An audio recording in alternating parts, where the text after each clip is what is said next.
तो यहाँ पर बच्चों क्वेश्चन नंबर 126 है। इसमें लिखा हुआ है let C be the largest circle centered at 2,0 and inscribed in a ellipse. If 1 comma alpha lies on the C, then tan alpha square is equal to। बच्चों इस क्वेश्चन को पढ़ करके आपको ये बात क्लियर हो जाना चाहिए कि जो सर्किल है वो अपने सेंटर को दे रखा है, लेकिन उसने रेडियस नहीं की है।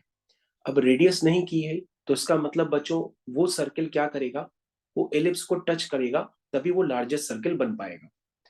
तो बच्चों हम क्या करेंगे, पहले हम एलिप्स को ड्रॉ करेंगे। एलिप्स को ड्रॉ करने के बाद हम सर्किल का सेंटर लेंगे 2,0, जो कि 6,0 से पहले आ जाएगा, और हमें इसकी रेडियस नहीं पता है।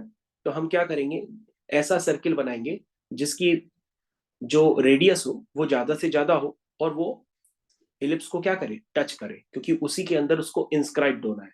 और अगर बाहर निकल गया तो वो इंस्क्राइब हो नहीं पाएगा। तो इंस्क्राइब करते हुए वो उसको एलिप्स को टच करते हुए निकलेगा। ये बच्चों उसका हो गया कंसेप्ट। अब बच्चों आपको क्या करना है, सबसे पहले यहाँ पर 1 कॉमा अल्फा लिखा गया है, वो सर्किल पे लाई करता है। तो बच्चों आप सबसे पहले एक काम कर लीजिए, आप सर्किल की इक्वेशन निकाल लीजिए। सर्किल की इक्वेशन निकालने के लिए उसका सेंटर आपको पहले से पता है, लेकिन रेडियस नहीं पता है। ठीक है, आप क्या करिए, जो दोनों का टचिंग पॉइंट है which is known as P, उसको हम एक कॉमन पॉइंट भी कह सकते हैं, पी पॉइंट।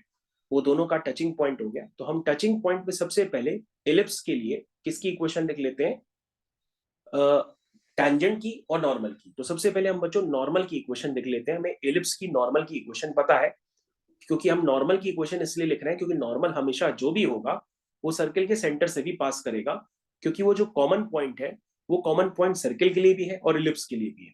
तो हम टैंजेंट की इक्वेशन रादर लिखने के बजाय हम क्या करेंगे, नॉर्मल की इक्वेशन लिखेंगे। अब बच्चों मैंने आपसे कह रखा है कि आप इलिप्स के लिए और हाइपरबोला के लिए नॉर्मल की इक्वेशंस को याद रखिए।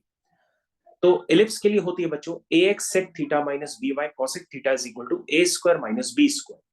यहाँ बच्चों आपका ये हो गया नॉर्मल। ये नॉर्मल किसका है बच्चों, ये नॉर्मल आपका हो गया एलिप्स का। लेकिन ये कहां से पास करेगा, ये नॉर्मल और किसके लिए हो गया, सर्किल के लिए भी हो गया।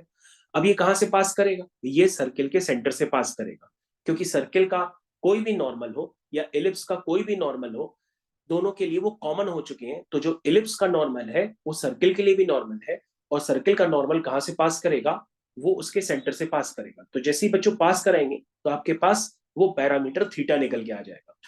कॉस थीटा आ जाएगा तो बच्चों साइन थीटा आ जाएगा।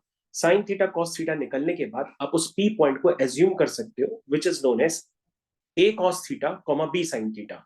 और बच्चों एम पॉइंट आपको पहले से ही पता है। तो बच्चों हमें डिजायर्ड क्या है, हमें डिजायर्ड ये है कि हम सर्किल की कैसे भी करके रेडियस निकाल सकते। तो बच्चों पी पॉइंट पता है, एम पॉइंट पता है, तो रेडियस हम डिस्टेंस फॉर्मूले से निकालेंगे। तो हमारे पास रेडियस आ जाएगी √320/25। अब बच्चों रेडियस आ गई, सेंटर हमको पहले से पता था, तो हम सर्किल की इक्वेशन लिख लेंगे।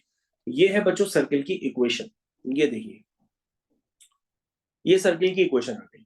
अब बच्चों सर्किल की इक्वेशन को आने के बाद हम सीधा सीधा उसको किससे पास कराएंगे, 1 कॉमा अल्फा से पास कराएंगे। जैसे ही बच्चों 1 कॉमा अल्फा पास कराएंगे तो वहां से आपके पास अल्फा स्क्वायर आ जाएगा। अल्फा स्क्वायर आ जाएगा तो बच्चों आप 10 अल्फा स्क्वायर निकाल लेंगे। और बच्चों 10 अल्फा स्क्वायर जब आप उसको इवेल्युएट करेंगे तो आपका आएगा 118। और 118 आने का मतलब यह है कि क्वेश्चन आपका कंप्लीट हो गया। तो आंसर इज 118। तो जिन बच्चों ने इसको ट्राई किया होगा वो आप क्वेश्चन को 100% समझ गए होंगे। और बच्चों अगर आपको समझ में आ गया हो तो उस क्वेश्चन को पूरा आप फिर से कंप्लीट करिए। Thank you.